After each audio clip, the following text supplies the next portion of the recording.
My mission to God and man lies hidden in my stay. Lord, I pray that you help me day by day to have wisdom like all my ancestors who triumph beyond the stars.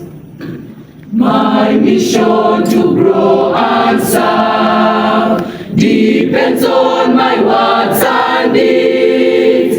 There is no time to waste while I am here to be molded like all my ancestors who triumph beyond the stars.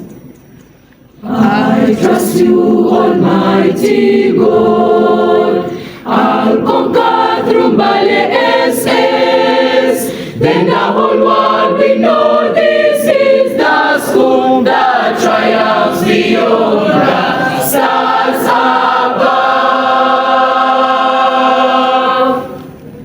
That triumphs.